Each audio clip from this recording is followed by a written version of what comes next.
توان ماندنم اینجا در این شرایط نیست.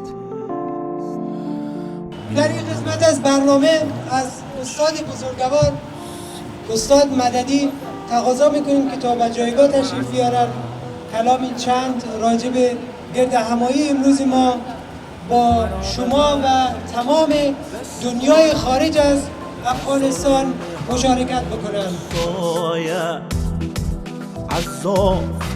قبل از نوروز خود ما و شما تلفنی به ما آمد از صدای امریکا، از برنامه دری صدای امریکا که تو یک پیام نوروزی برای ملت افغانستان بده.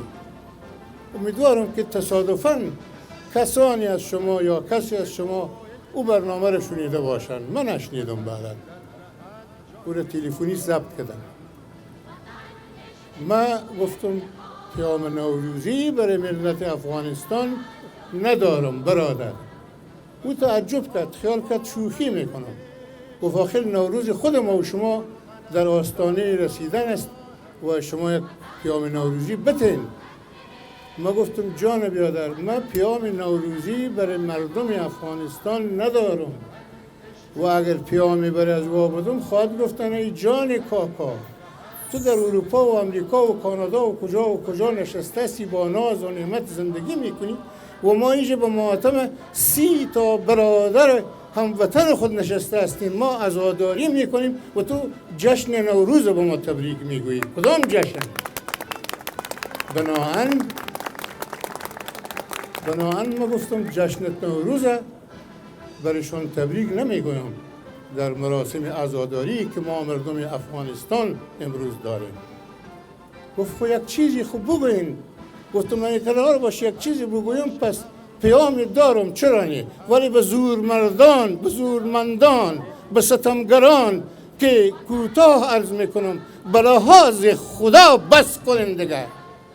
اینی جمله بود که از حلقوم ما برآمده، ضبط شده و چند روز پیش از امواج رادیوی صدای امریکا پخش شده و جهان و به تکرار عرض میکنم با او مردمانی که تشنه به خون مردم ما هستند، با او مردمانی که خون یک انسان به اندازه زندگی یک پشه برشان ارزش نداره، زاری میکنم، عرض میکنم، عذر میکنم، تمنا میکنم که دیگه بس کنن، دیگه نریزن خون مردم بیچاره را که 40 سال تمام است که 4 تا ایزم 1001 مصیبت سرشان وارد کرده.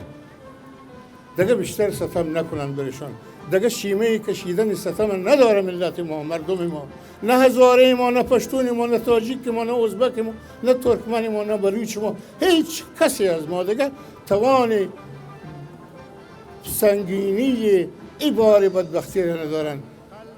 عرض میکنم به همه ستمگران، به همه زورمندان، نمیخوایم بگویم به همه آدم کشان که بلکه دیگه آدم کشی بعد از این وجود نداشته باشه، به همه زورمندان و سلاح داران که دیگه نکشن ما را، دیگه نزنن زنا، پیرها، مردها، طفلها و بیچاره های ما را بی جهت نکشن، زندانی نکنن، اسیر نسازن.